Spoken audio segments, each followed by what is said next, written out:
Bom dia, pessoal, tudo bem? Então, na última aula nós falamos sobre carboidratos, né? Lipídios e proteínas. Hoje nós vamos falar sobre vitaminas, página 40 para quem tem o livro. As vitaminas, elas são nutrientes fundamentais para o bom funcionamento do nosso organismo, das nossas células. Eu sempre venho batendo na tecla, né, que nós precisamos da composição química. Dentre elas, a vitamina é uma.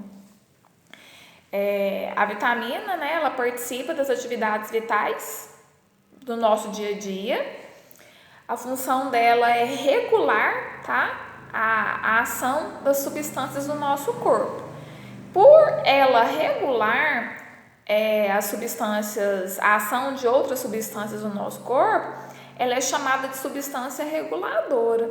Então, sempre que a gente falar de substância reguladora, nós vamos estar referindo ao quê? As vitaminas, né?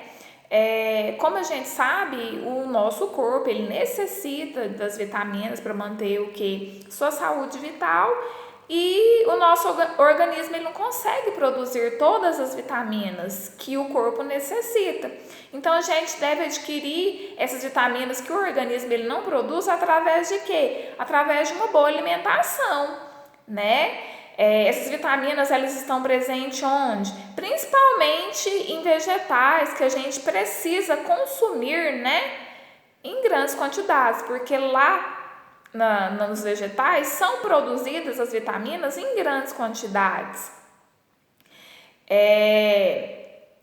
Se o nosso corpo não tiver com as quantidades, se a gente tiver com quantidade menor do que o corpo necessita diariamente, a gente sofre uma série de alterações indesejáveis que pode nos levar até a doença. Por exemplo, a fraqueza é um exemplo de o quê? De ingerir quantidades menores diárias por dia de vitaminas. Então, a carência, né, que é chamado de avitaminose, a falta de vitamina no organismo é chamado de avitaminose. Isso pode nos gerar o quê? Doenças, como algumas alterações indesejadas, né? Como um exemplo é a fraqueza. O livro de vocês diz o seguinte: para aproveitar melhor os alimentos as vitaminas, né, os nutrientes presentes em alguns alimentos, podemos utilizar as suas cascas, nas quais há grande concentração de vitaminas. Um exemplo é o tomate, mas nós temos outro exemplo, a maçã. Qual outro exemplo aqui de um alimento que a gente pode comer ele com a casca? Batata doce, tá? A gente pode comer com a casca. Abóbora, a gente pode comer com a casca, né? Que é a abóborazinha verde. Nas quais há grande concentração de vitamina. Então, existem vegetais que a maior concentração de vitamina está na casca.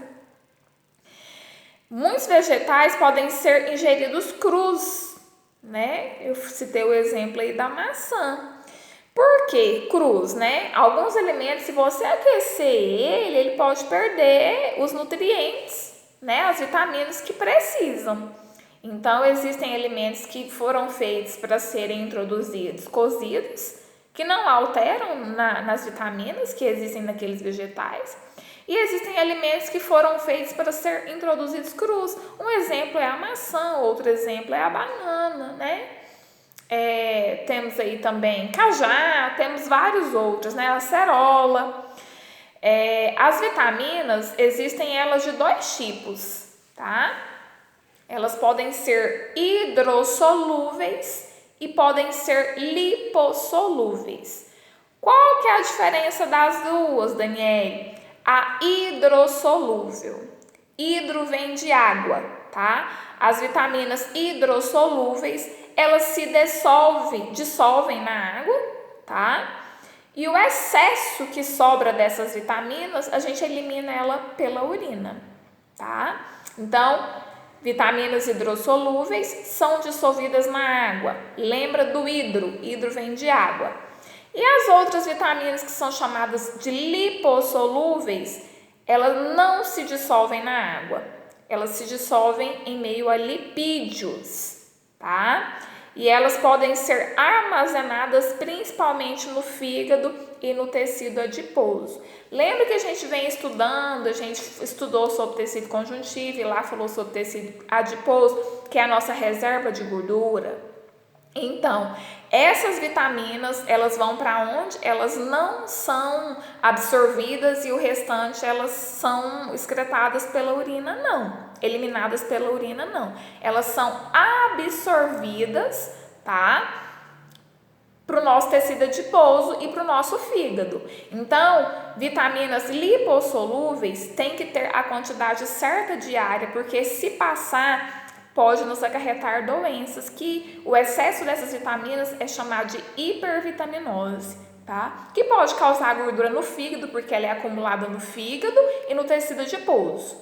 Então, se ela for acumulada em excesso, pode dar gordura no fígado, que é tem cometido aí 50% da população, gordura no fígado, e ir também para os tecidos adiposos.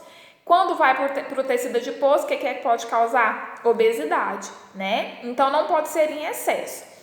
Como existem só dois tipos, a hidrossolúvel e a lipossolúvel, eu já falei qual que é a diferença entre elas, no próximo vídeo eu vou falar quais são as vitaminas hidrossolúveis, o que elas fazem no nosso organismo, onde a gente adquire ela, tá? O que a falta dela faz, e da lipossolúvel da mesma forma. Mas para quem tem livro, eu queria que vocês olhassem na página 40, onde a gente tem uma variedade incrível aí, ó, de vegetais e frutas. Nós temos cores verdes, cores vermelhas, cores amarelas, né? Então, nós temos aí, ó, caroteno e beta-caroteno horrores. Então, é uma feira, né, com bastante legumes, frutas e hortaliças, perdão. É uma bancada aí rica, né, em vitaminas, sais minerais e fibras.